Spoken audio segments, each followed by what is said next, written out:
어휴, 생선 비린내 좀 어떻게 해봐. 시장에서 생선 내장 손질하며 번 돈으로 남편 뒷바라지 했더니 이제 와서 저를 비린내 난다고 무시해요? 남편과 재혼하고 30년을 넘게 쉬지 않고 일해왔어요. 전처의 자식까지 공들여 키워줬습니다. 좋은 대학에 유학까지 보냈어요. 그런데 남편은 옷가게 여사장과 바람을 피웠습니다. 정말 사랑하고 있다고. 그 여자한테는 저와는 다르게 향기가 난다면서요. 그때부터였습니다. 남편은 갖은 구박을 퍼부으며 제게 이혼을 해달라고 말했습니다. 믿었던 아들까지 남편의 편에 서서 제게 참고 살라더군요. 우라통이 터졌습니다. 평생 제 몸을 갈아가며 성실하게 살아온 결과가 고작 이건가요? 저는 결국 남편과 63세에 이혼했습니다. 그 뒤로 어떻게 되었냐고요? 여러분, 끝까지 제 이야기를 들어주시고 제게 무슨 일이 있었는지 지켜봐 주세요. 제 선택이 과연 옳았던 걸까요? 여러분의 생각을 댓글로 남겨주세요. 구독과 좋아요는 제게 큰 힘이 됩니다. 안녕하세요. 저는 63살 김복순입니다. 시장에서 생선 장사를 한 지 벌써 30년이 넘었어요. 매일 새벽 4시에 일어나 경매받고 손님들 앞에서 억척스럽게 호객하며 살아왔죠. 점심때가 되어 밥에 김치를 얹어 대충 먹고 있는데 누군가 절 불렀습니다. 옆 가게 반찬 파는 정 씨였어요. 저를 보더니 혀를 차며 다가왔죠. 평소에도 참견 많기로 유명한 여자였는데 오늘은 유독 심각한 표정이더군요. 아이고, 남편은 다른 여자 끌어안고 있는데 지금 쉰밥이 목에 넘어가? 그 말에 심장이 쿵 내려앉았습니다. 뭐라고요? 우리 영감이 바람을 피운다고요? 말도 안 되는 소리라고 생각하면서도 가슴 한구석이 서늘해졌어요. 무슨 소리야? 그 새님 같은 양반이 뭔 바람을 피워. 애써 무시하며 도마 위에 올려둔 고등어 대가리를 탁탁 쳤습니다. 그런데 이상하게 손이 덜덜 떨리더라고요. 평생 해온 일인데 칼질이 제대로 안 됐어요. 정 씨는 제 반응을 보더니 더 안타까운 표정을 지었죠. 그러면서 시장에 온통 소문이 퍼졌다면서 저만 모르고 있냐고 물었어요. 저는 들은 척도 안 하고 계속 생선을 손질했지만 귀는 쫑긋 세워져 있었습니다. 언제부턴가 항상 같이 장사를 했던 남편이 몸이 아프다며 나오질 않았어요. 그러니 모든 장사를 제가 도맡아 해왔죠. 가만 보니 정말 시장 사람들이 수군거리는 게 느껴졌습니다. 평소엔 반갑게 인사하던 사람들이 오늘은 눈도 제대로 못 마주치더라고요. 등 뒤에서 들려오는 속삭임이 바늘처럼 콕콕 찔러왔습니다. 설마 하는 생각에 마음이 복잡했어요. 오늘 장사는 완전히 망쳤죠. 손님이 와도 제대로 응대를 못했습니다. 머릿속이 하얘져서 거스름돈도 잘못 내줬어요. 결국 평소보다 일찍 가게 문을 닫고 집으로 돌아왔죠. 집에 와서 앉아 곰곰이 생각해보니 이상한 점이 한두 가지가 아니더군요. 언제부턴가 남편이 핸드폰에 잠금 패턴을 걸어놓기 시작했어요. 예전엔 그런 거 할 줄도 몰랐던 사람이 말이죠. 그리고 며칠 전엔 갑자기 새 속옷을 찾더라고요. 매번 구멍 나기 직전인 팬티만 입던 사람이 왜 갑자기 새 속옷을 찾았을까요? 그때는 그냥 넘어갔는데 지금 생각하니 수상하기 짝이 없었습니다. 의심이 한번 싹 트니까 모든 게 달라 보였어요. 거실에 놓인 남편 재킷에서도 뭔가 다른 냄새가 나는 것 같고 화장실에 놓인 면도기도 평소보다 깨끗하게 정리되어 있었죠. 저녁을 준비하다가도 자꾸 딴 생각이 났어요. 칼로 물을 썰다가 손을 베일 뻔했죠. 평생 생선 손질하며 칼 다루는 걸로는 누구한테도 뒤지지 않는데 오늘은 정신이 하나도 없었습니다.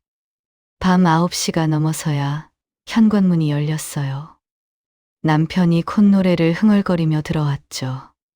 그 모습을 보니 속에서 우라가 치밀었습니다. 어디 갔다 이제 오냐고 물었어요. 아들 집에 좀 다녀왔다고 하더군요. 손주를 보고 왔다면서. 아들은 어제 출장 간다고 저와 통화했습니다. 손주와 며느리는 친정에 가 있는다고. 그런데도 남편은 태연하게 거짓말을 했어요. 저녁상을 차려주려고 주방에 서 있는데 남편이 제 옆을 지나가다가 갑자기 코를 잡았습니다. 어휴, 생선 비린내 좀 어떻게 해봐. 그 말에 가슴이 찢어지는 것 같았어요. 30년 넘게 생선 장사로 집안 살림도 살리고 아들 공부도 시켰는데 이제 와서 비린내가 난다고요? 전 그럼 생선 장사 그만두면 되겠다고 말했습니다.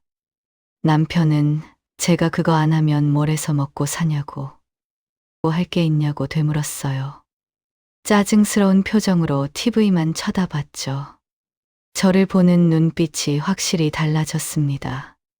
그래도 이런 멋없는 남자를 누가 좋아하겠냐고 눈이 삔 게 틀림없다고 생각했습니다.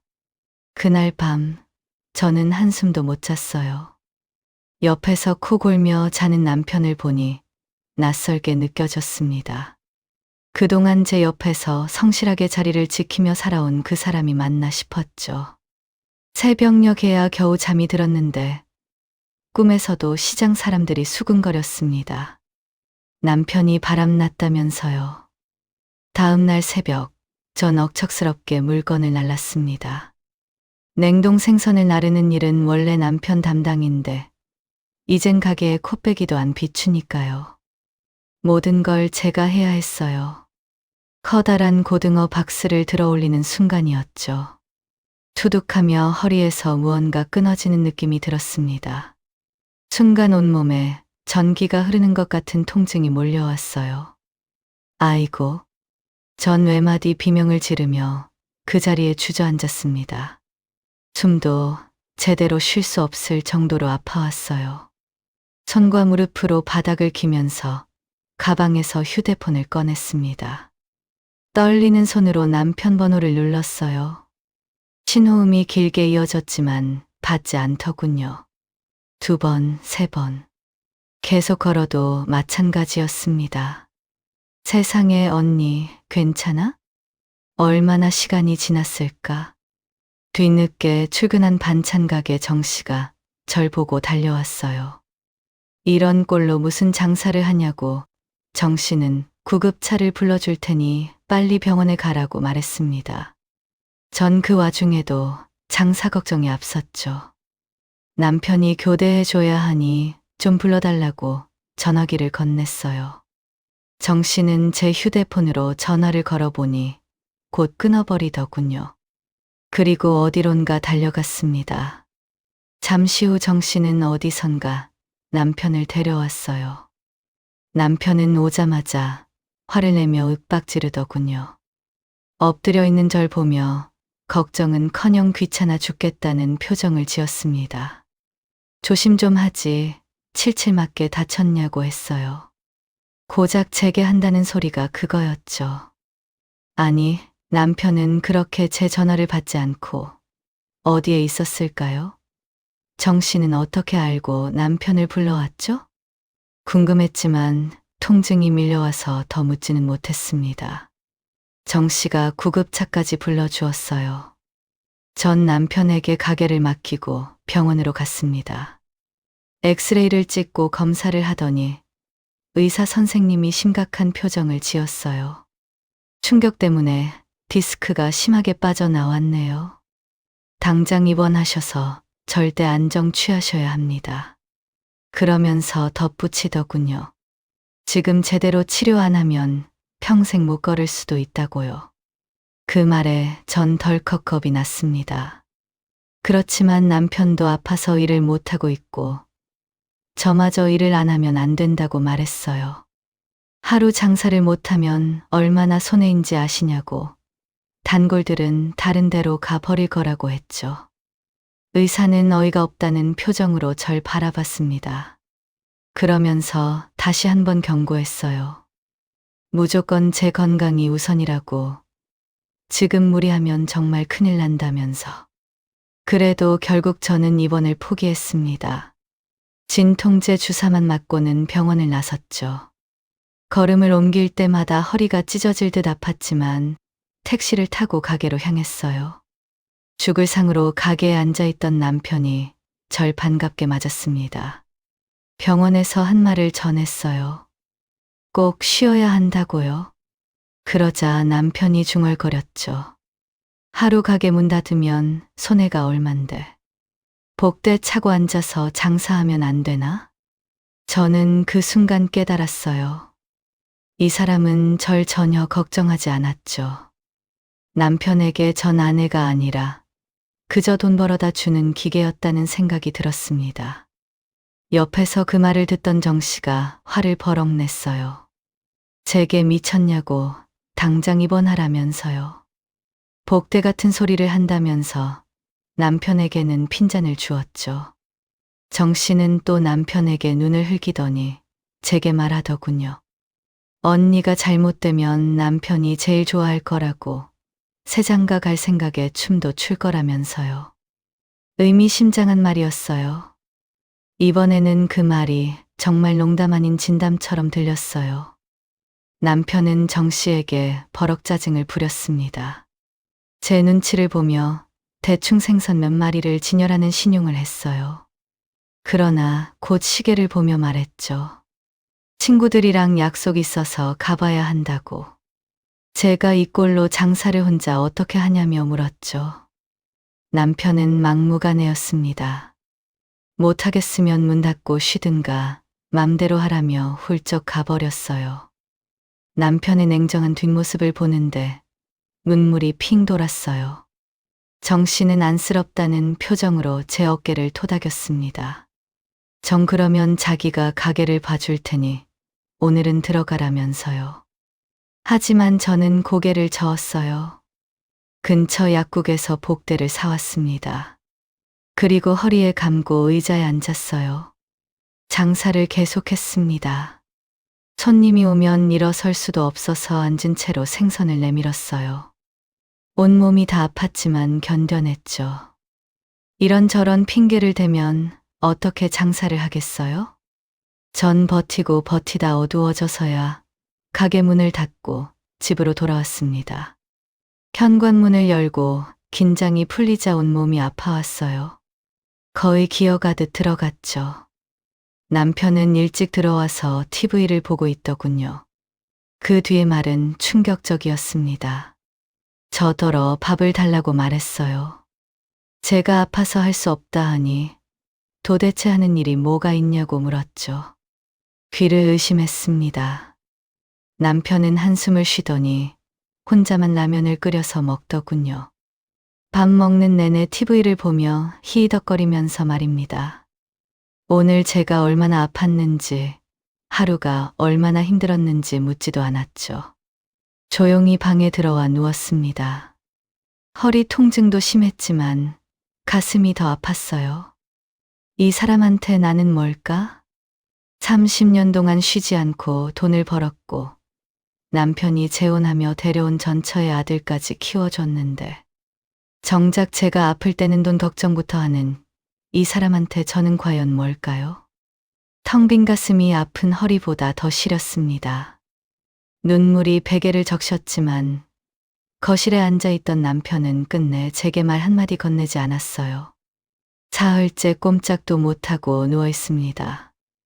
허리는 조금도 나아지지 않았고 오히려 더 심해진 것 같았어요.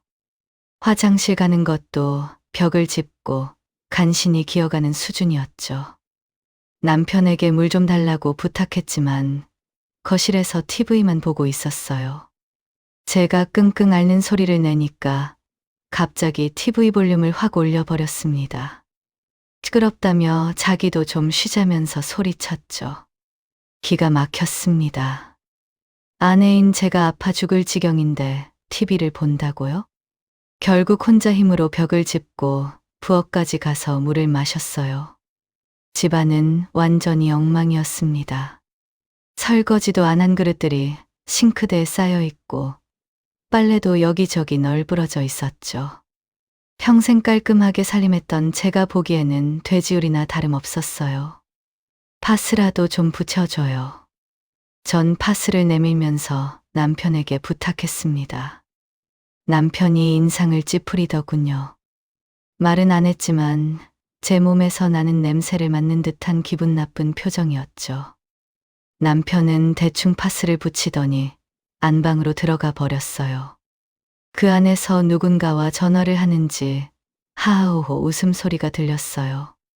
그 밝은 목소리를 들으니 더욱 서러웠습니다. 평생 이 사람 뒷바라지 하느라 제 몸이 이렇게 망가졌는데 정작 아플 때는 손가락 하나 까딱 안 하는구나. 속에서 천불이 날 것 같았어요. 일부러 더 약을 올리는 건가 싶을 지경이었죠. 주말이 되자 아들 내외가 손주를 데리고 왔어요. 엄마가 아프다니 걱정이 되었나 봅니다. 제가 낳은 자식은 아니지만 재혼하고 자식이 없던 저는 아들에게 모든 공을 들였어요. 친자식처럼 더 아끼고 사랑을 주려고 했죠. 뼈 빠지게 일해서 좋은 대학까지 보냈고 졸업하고 나선 유학까지 보내줬습니다. 그런 아들이 찾아오니 반갑고 서러운 마음에 눈물이 핑 돌았어요. 괜찮으세요? 많이 편찮으시다면서요. 며느리도 걱정스러운 표정으로 물었어요. 그래도 저를 걱정해주는 가족이 있으니 따뜻했습니다. 5살 손주 녀석이 제게 안겼어요. 얼마나 예쁜지 아픈 것도 잠시 잊었죠. 아들 내외가 준비해온 음식을 먹으며 도란도란 이야기를 나눴습니다. 금방이라도 다 나은 것만 같았어요. 강아지 같이 작은 손주의 등을 쓰다듬었죠. 고사리 손으로 그림 그리는 걸 보고 있으니 행복했어요. 손주는 자랑스럽게 스케치북을 꺼내 제게 그림을 보여주었습니다. 저는 조금 이상한 점을 찾았어요. 여기 이건 누구야? 분명히 우리 가족을 그린 그림이었는데 남편과 제 옆에 한 사람이 더 있었어요. 손주는 예쁜 할머니라고 대답했죠. 전 그게 누구냐고 다시 물었습니다. 누군가를 착각했나 보다 싶었어요. 하지만 손주가 자긴 할머니가 2명이라며 예쁜 할머니라고 말했죠. 그 순간 아들의 얼굴이 흑빛으로 변했습니다. 황급히 손주를 끌어안으며 입을 막더군요. 그러면서 갈 시간이라며 황급히 일어났습니다. 가기 싫다면서 저랑 더 있겠다는 손주를 억지로 끌고 갔어요. 제가 아프니 무리하면 안 된다며 생각해주는 척을 했죠. 전 황급히 짐을 챙겨서 나가는 아들 가족을 보며 이상한 기분이 들었습니다. 이틀이 지나고 전 도저히 집에만 있을 수 없었습니다. 억지로 몸을 일으켰어요. 파스를 온몸에 붙이고 진통제를 먹은 뒤 지팡이를 짚고 가게로 나갔죠. 정씨는 절 보면서 정말 못 말린다며 어떻게 이렇게 나올 생각을 하냐며 핀잔을 주었습니다. 하지만 전 기분이 좋았어요. 가게에 앉아 있으니 비로소 생기가 돌았죠. 살아있는 기분이었습니다. 문득 떠올라 정씨에게 물었어요. 제가 다친 날 남편이 전화도 안 받았는데 어떻게 용케 찾아서 데리고 왔냐고요. 덕분에 살았다고 고마운 마음을 전하는 것도 잊지 않았죠. 정씨는 그런 저를 빤히 보더니 도저히 못 참겠다는 표정을 지었습니다. 걸을 수 있냐며 묻더군요. 그렇다 하자 갑자기 제 손목을 잡고 부축했어요. 그리고 절 어디론가 데려갔습니다. 생선 가게, 반찬 가게가 모인 골목을 벗어나 대로변으로 나서면 커다란 매장들이 나왔어요. 그중 한 옷 파는 가게를 정씨가 가리켰습니다. 저기 좀 보라고요. 2층으로 된 유명한 브랜드 옷가게였어요. 통유리로 되어 하니 훤히 들여다 보였죠. 가게 한가운데 놓인 베이지색 고급 소파에 남편이 앉아 있었습니다. 저보다 훨씬 젊어 보이는 여자와 마주보며 깔깔대고 있었어요. 어디서 옷을 사서 입었는지 남편의 옷차림은 세련돼 보였습니다. 아마도 저 여자가 추천해준 거겠죠. 둘은 서로의 어깨에 손을 대거나 귓속말을 주고 받으면서 연신 웃고 있었어요. 남편의 그런 얼굴은 30년을 함께 살면서도 한 번도 본 적 없었습니다. 저 여자야. 언니 남편이랑 바람난 여자. 정 씨가 속삭였어요. 믿고 싶지 않았습니다. 그냥 둘이 같이 있는 거 아니냐고 물었습니다. 남편이 옷이라도 사 입은 거라고요. 요즘 좀 이상하긴 했어도 바람필 위인은 못 된다면서요. 정 씨가 다시 말했어요. 그날 언니의 남편을 자기가 어디서 찾았겠냐고. 새벽부터 제가 장사를 준비할 동안 남편은 눈 뜨면 여기로 왔었다면서요. 시장 사람들이 쉬쉬해서 그렇지 꽤 오랫동안 저렇게 만나고 있었답니다. 분노가 치밀어 올랐어요. 당장 쳐들어가서 머리채를 잡고 싶었죠. 하지만 정 씨가 제 팔을 꽉 잡았습니다. 뭘 어쩌려고 그러냐고. 지금 쳐들어가 봤자 발뺌할 거라고요. 허리가 아파 서 있지도 못하면서 들어가면 뭘 할 거냐고. 맞는 말이었습니다. 전 유리창으로 보이는 여자를 뚫어져라 바라봤어요. 늘씬하고 옷맵시도 좋았습니다. 검고 세련된 머리 스타일은 곱슬거리고 푸석한 제 머리와는 사뭇 달랐어요. 속이 쓰렸습니다. 그날 밤 저는 남편을 기다렸습니다. 밤 12시가 넘었는데도 남편은 들어오지 않았어요. 저는 거실 소파에 앉아 기다렸죠. 한참을 기다리다 지쳐 안방으로 들어갔습니다. 남편의 옷장을 열어보았어요. 옷장 안에는 그 여자가 운영하는 매장의 브랜드 옷들이 가득했습니다. 그동안 얼마나 사다 날랐는지 알 수 있었어요. 때마침 집에 들어온 남편이 왜 자기 옷장을 뒤졌냐며 오히려 화를 내기 시작했습니다. 남편은 술 냄새로 진동했고 그보다 더 진한 여자 향수 냄새가 코를 찔렀어요. 이게 다 뭐예요? 이 비싼 옷들을 언제 샀어요? 제가 새 옷을 들어 보이며 따지자 남편이 인상을 찌푸렸습니다. 남의 옷장을 왜 뒤지냐며 남편은 자기 돈으로 옷 좀 산 게 뭐가 문제냐며 말했어요. 적반하장이 따로 없었어요. 그동안 생활비도 제대로 안 주면서 그 여자한테 잘 보이려고 이런 비싼 옷을 샀다고요?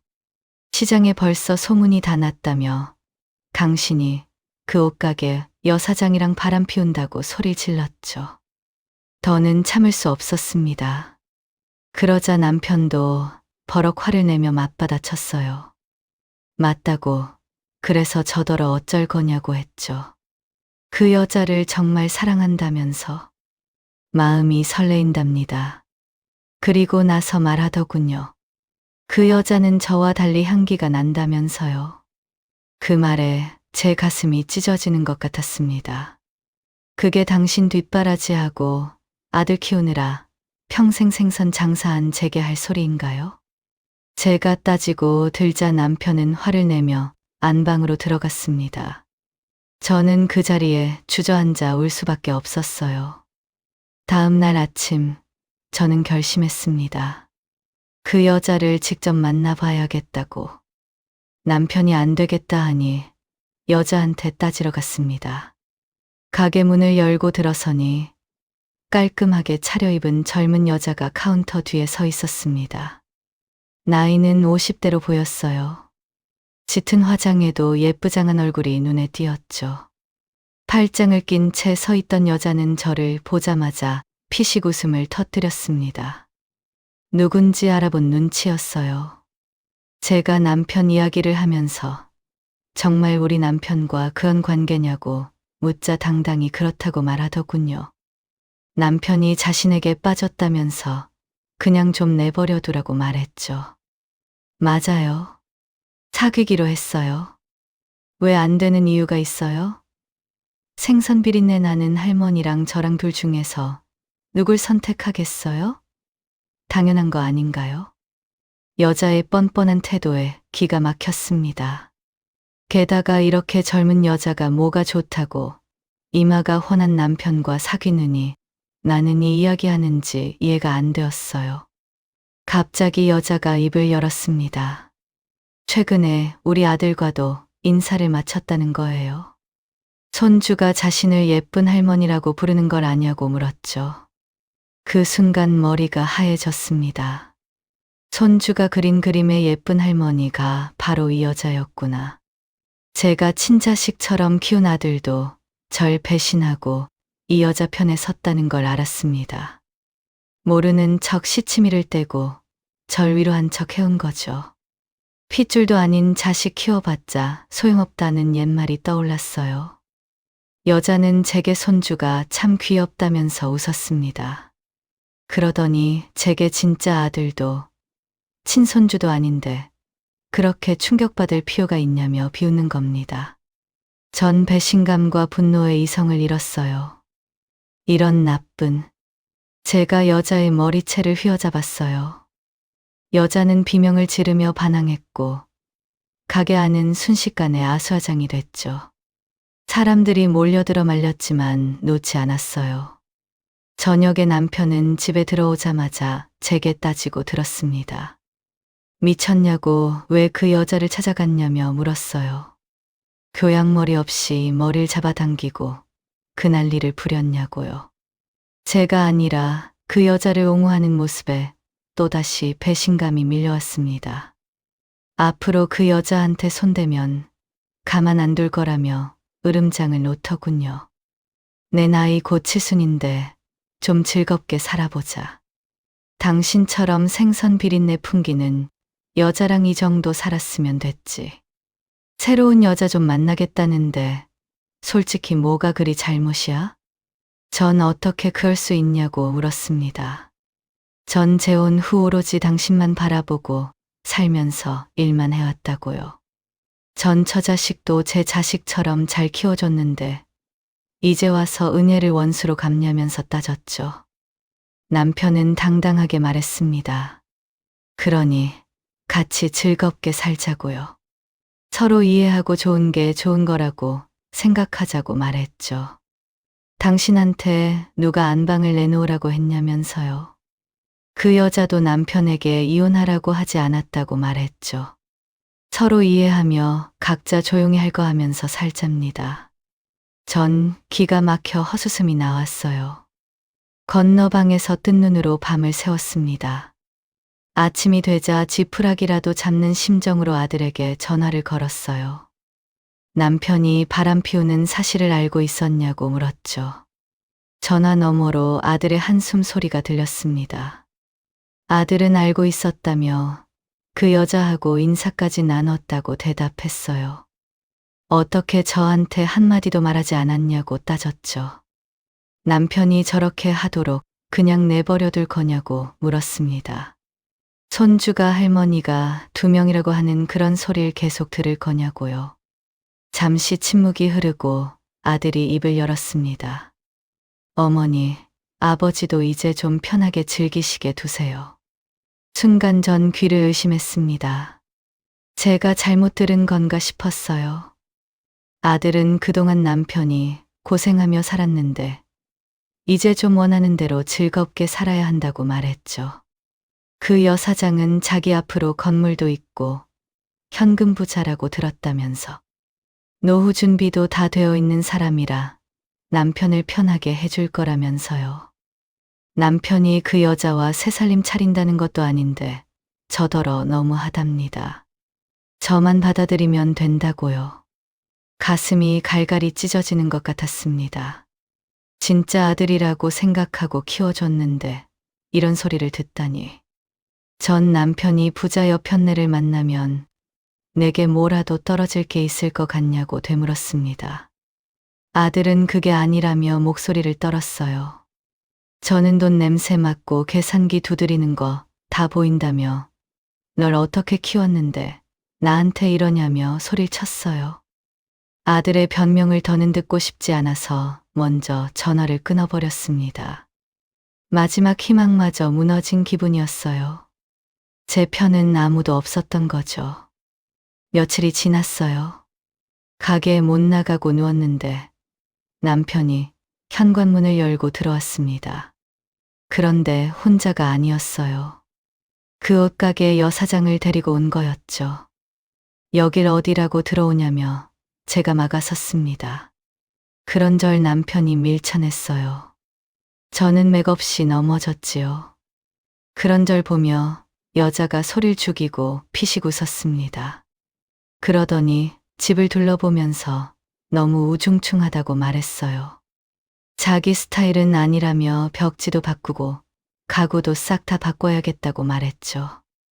남편은 자상하게 안방문을 열어주었습니다. 여자는 낡은 장롱이며 제 살림 하나하나를 지적하며 비웃었어요. 지금 뭐 하는 거야? 내 집에서 당장 나가. 둘 다 나가. 저는 힘으로 쫓아내지 못하고 소리만 질러댔죠. 그러자 남편이 잊었냐며 제게 물었습니다. 이 집 명의는 자기 걸로 되어 있다고. 나가야 할 사람은 바로 저라면서요. 돈 한 푼 안 주고 쫓아내기 전에 여기 도장 찍고 조용히 나가라고요. 남편이 이혼합의서를 제 얼굴 앞에서 흔들었어요. 그 순간 전 깨달았어요. 제가 바보 같았습니다. 평생 새벽부터 밤까지 일해서 번 돈을 다 갖다 바쳤는데 정작 내 이름으로 된 건 하나도 없었어요. 집도 땅도 심지어 통장 하나도 내 명의가 아니었죠. 제 어리석음이 한스러웠어요. 왜 그때 내 이름으로 하나라도 해놓지 않았을까? 마지막까지 안방은 넘보지 않겠다는 말을 믿었던 제가 원망스러웠습니다. 여자는 코웃음을 치며 남편 팔짱을 꼈고 남편은 자랑스럽게 여자를 안방으로 데려갔습니다. 나가라고 소리를 질러댔지만 그들은 눈도 깜짝하지 않았어요. 더는 그 집에 있을 수 없었습니다. 비틀거리며 밖으로 나왔죠. 달리 갈 곳이 없었어요. 가게에 나와 앉았습니다. 정 씨가 자초지종을 듣더니 한숨을 쉬었어요. 그러더니 그 여사장이 상습범이라는 겁니다. 그렇게 남자 등쳐먹고 번 돈으로 매장도 차렸다네요. 이 시장 바닥에 알만한 사람은 다 아는데 저만 모른다고 했죠. 작년엔 족발집 사장을 꼬셔서 비싼 매장의 옷을 다 사게 만들었어요. 돈이 다 떨어지니 냉정하게 갈라섰다고 하더군요. 다른 동네 금은방 사장도 당했다고 했습니다. 남자 외모 안 보고 돈 좀 있어 보이면 붙어서 꼬신다고요. 가진 돈을 다 빨아먹는 때까지. 남자들은 것도 모르고 사족을 못 쓴다고 했죠. 제게 그런 집안을 거덜낼 여자랑은 상종도 하지 말라고 했습니다. 하루빨리 제 몫을 찾아서 이혼하라고 충고했어요. 바보같이 가만히 있지 마. 그리고 뭐든 증거로 남겨두라니까.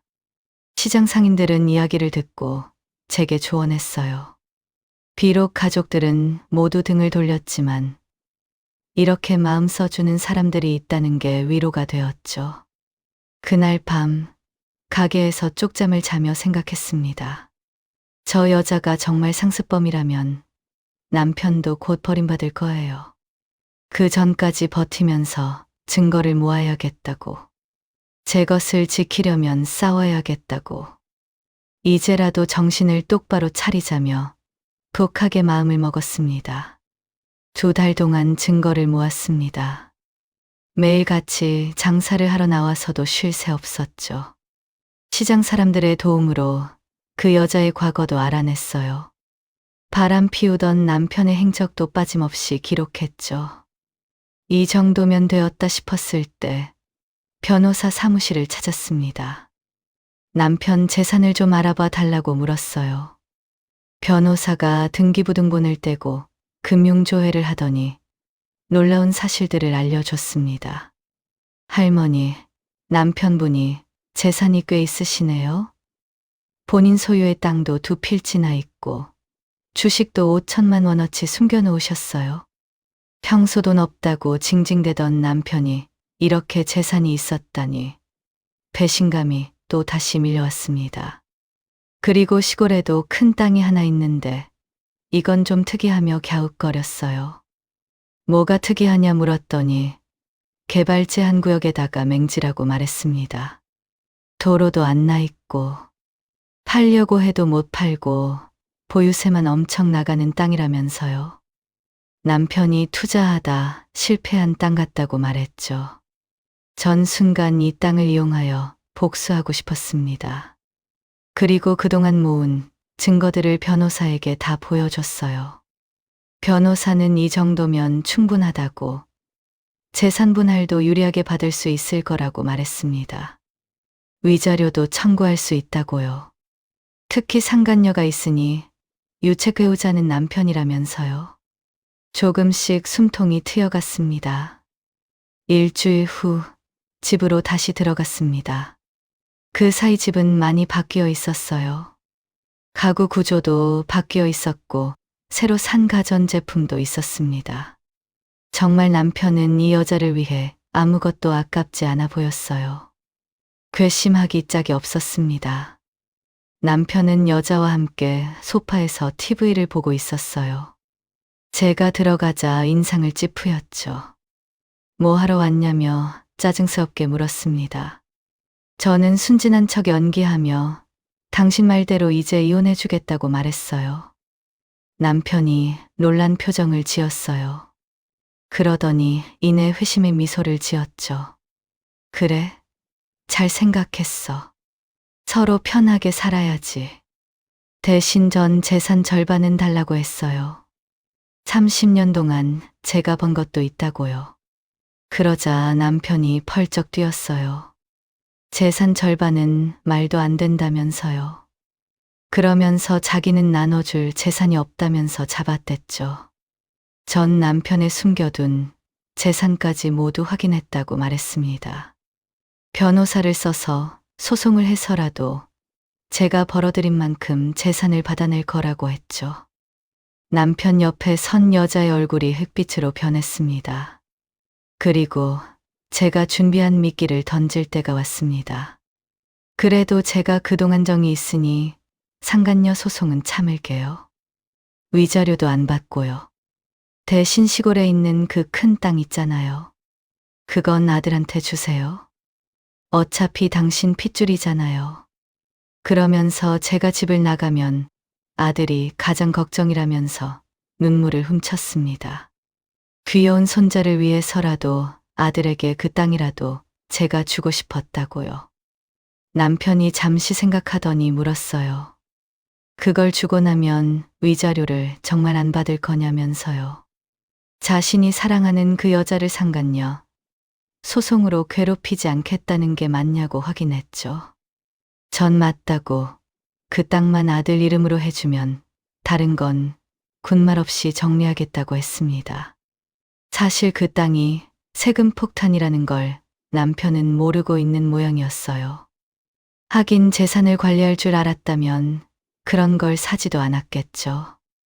남편은 진흙탕 싸움이 되지 않는 것에 기뻐하느라 신경 쓰지 않았습니다. 마지막까지 아들을 챙기는 제가 우스워 보였는지 연신 고개를 끄덕였어요. 제게 좋다며 그럼 빨리 끝내자고 말했죠. 당장이라도 변호사 사무실에서 이혼 서류를 작성하자면서요. 얼른 저를 정리하고 그 여자를 안방으로 들이고 싶어 했죠. 남편은 옆에서 자신의 이야기를 좀 들어보라는 여자의 말도 듣지 않았습니다. 드디어 해결되었다며 자기가 빨리 해결하고 오겠다면서 저와 변호사 사무실로 향했습니다. 행여 제 마음이 변하기라도 할까봐 줄곧 눈치를 살피면서요. 남편은 신이 나서 도장을 찍고 서류에도 순순히 서명했습니다. 이제 됐지? 각자 잘 살아보자고. 남편은 끝까지 제 눈앞에서 그 여자의 손을 잡으며 의기양양했어요. 그렇게도 좋을까 싶어 한편으로는 안쓰러울 정도였죠. 한 달 후 법원에서 이혼 확정 판결이 났습니다.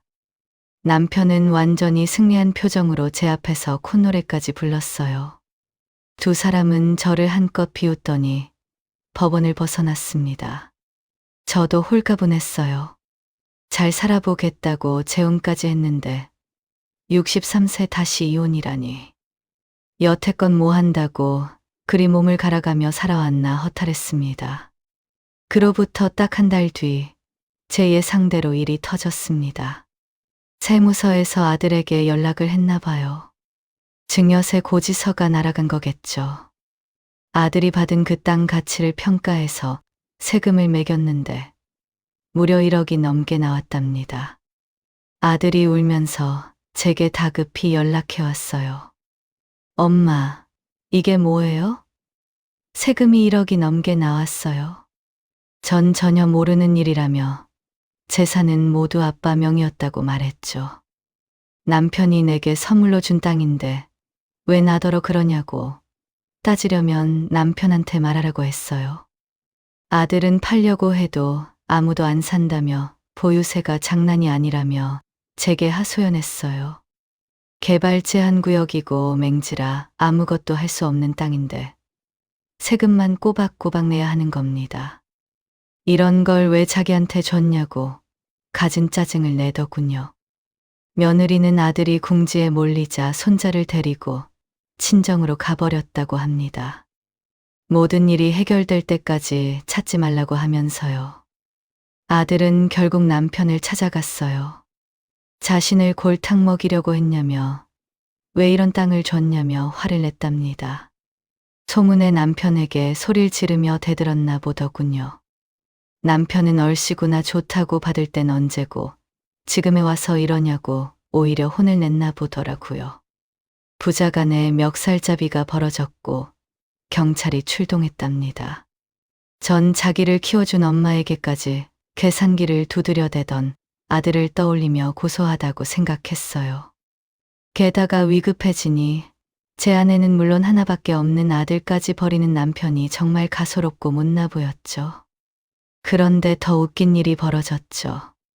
바로 그 시점에 그 여자가 남편의 돈을 싹 털어먹고 도망간 거예요. 그럴 줄 알았습니다.